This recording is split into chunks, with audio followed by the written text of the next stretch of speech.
Se você espera ser escolhido ou se esforça para isso, você não está vivendo. Na verdade, você está existindo numa posição de passividade. É importante que você entenda isso e, independente da sua idade, salve o resto da sua vida. Existe essa ilusão de que quando a gente conhece alguém por quem a gente se apaixona, ao passo que essa pessoa escolhe nos assumir, a gente vai estar sendo validado como alguém que vale a pena. Ou não, né? Caso essa pessoa opte por não seguir com a gente, vai haver uma certa sensação de que a gente não fez o suficiente ou não foi o suficiente. Como se tivesse faltado algo para convencer aquela pessoa a ficar com a gente. Como se o simples fato da gente ser a gente, né, de nós sermos nós, não fosse o suficiente para a gente ser amado por alguém. E é também como se só fosse possível a gente validar aquilo que a gente é através do outro. E o grande perigo dessa passividade é exatamente a terceirização da nossa autoestima. Afinal, a gente está dependendo do que o outro acha e do quanto o outro nos deseja para validar aquilo que a gente é. Quando a gente utiliza o amor do outro como centro da nossa vida, a gente passa a barganhar esse amor através das nossas ações, tentando fazer mais, se adaptar mais, ceder mais, criando uma dinâmica, mesmo que interna, de amor por merecimento, numa lógica onde o outro vai me amar se de alguma forma eu entregar algo para ele. Uma lógica de que se eu não for boa o suficiente, essa pessoa não vai me querer. E a partir disso, a performance toma conta da relação, transformando esse afeto, algo que era para ser espontâneo, quase que num processo de negociação. Eu te entrego isso daqui, tudo que eu posso fazer, e você me devolve aceitação e amor, o que afasta a possibilidade de conexão entre as 2 pessoas. E essa pessoa que centraliza o outro acaba trazendo para si um peso de eu preciso ser tudo o que o outro precisa. Então o outro deve encontrar em mim tudo o que ele quer, o que a gente vai ter que convir que não acontece. Ninguém pode ser tudo o que o outro precisa. E essa dinâmica de centralização do outro pode trazer muitos problemas de autoestima e de autoconfiança. Na verdade, é quase como uma retroalimentação, assim, tanto a problemas de autoestima e autoconfiança levam a essa centralização do outro, quanto a centralização do outro alimenta os problemas de autoestima e de autoconfiança. E isso abre espaço para que a rejeição do outro seja interpretada como uma afirmação de que eu sou insuficiente.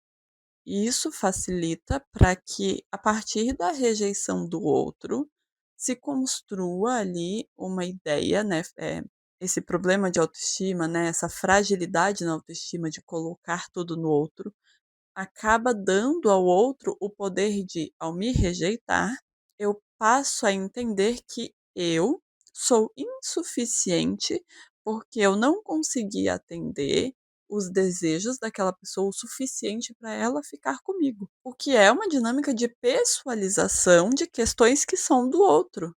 Afinal, o outro também tem direito de não se apaixonar por mim ou mesmo que ele se apaixone, ele tem o direito de não querer ficar comigo. Isso é um direito do outro. E não, isso não deve ser utilizado nem por nós para culpar o outro ou para gente se culpar, e nem pelo outro para tentar jogar a culpa na gente, para tentar utilizar isso para mexer com a percepção que a gente tem da gente mesmo.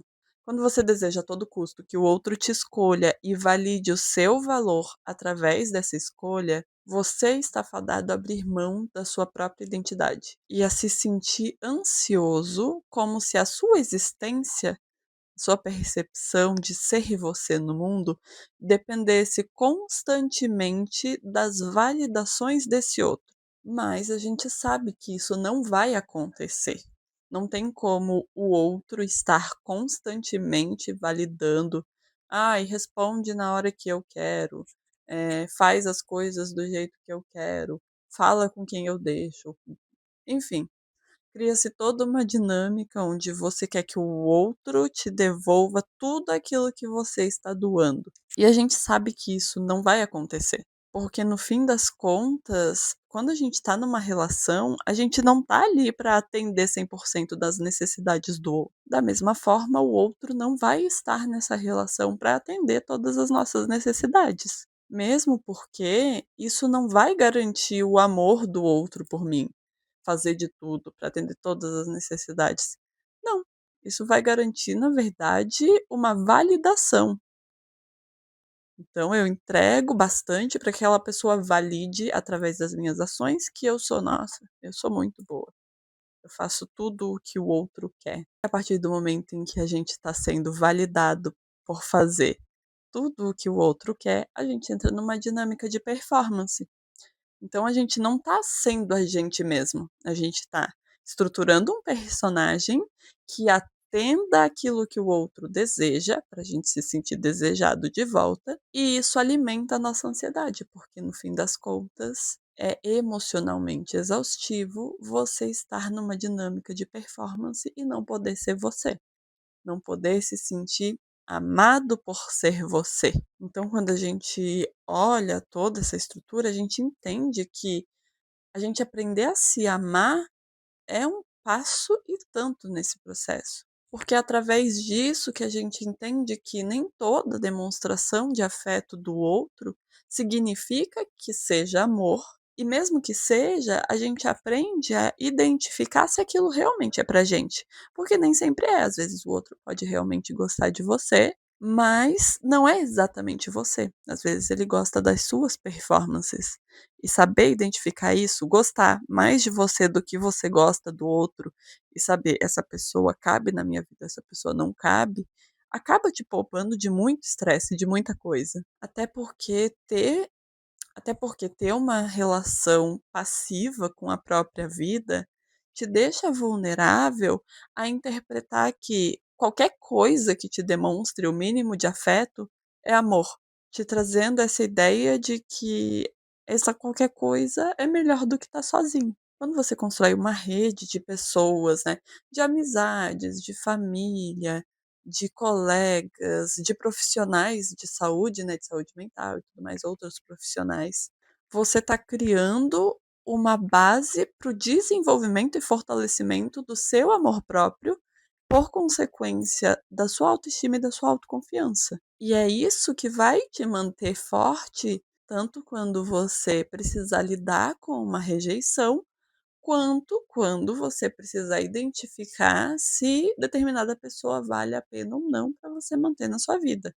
Isso tudo sem que você internalize as questões e se culpe, ou culpe o outro, porque pode acontecer também, né? Afinal, a gente, depois de adultos, a gente tem que aprender que não se trabalha com culpa, e sim com responsabilidade. Qual é a responsabilidade do outro? A partir disso também, qual é a minha responsabilidade? Isso também faz parte do desenvolvimento do amor próprio, da autoestima e da autoconfiança. E para além disso tudo, isso vai permitir que você identifique, entenda as suas próprias qualidades, sem depender daquilo que o outro fala. Então, no fim, descentralizar o outro e a opinião do outro sobre nós é uma forma da gente virar a chave e fortalecermos essa relação que a gente precisa ter primariamente com nós mesmos, saindo dessa posição passiva de espera por validação, garantindo que a gente não esteja vulnerável às coisas que acontecem ao nosso redor. E lembrando que não estar vulnerável não significa que a gente não vá sentir. Não, não estar vulnerável é a gente não se permitir ser vítima das circunstâncias. E viver menos vulnerável afeta também positivamente daí as nossas relações, porque a gente vai passar a viver essas relações de forma mais intencional, estando presente de fato ali por si e pelo outro, sem deixar de ser para si, só para ser para o outro, e poder focar em ser feliz sendo quem a gente é. Não só a gente se esforçando para manter uma performance para ser aceito. É isso, a gente se vê num próximo vídeo.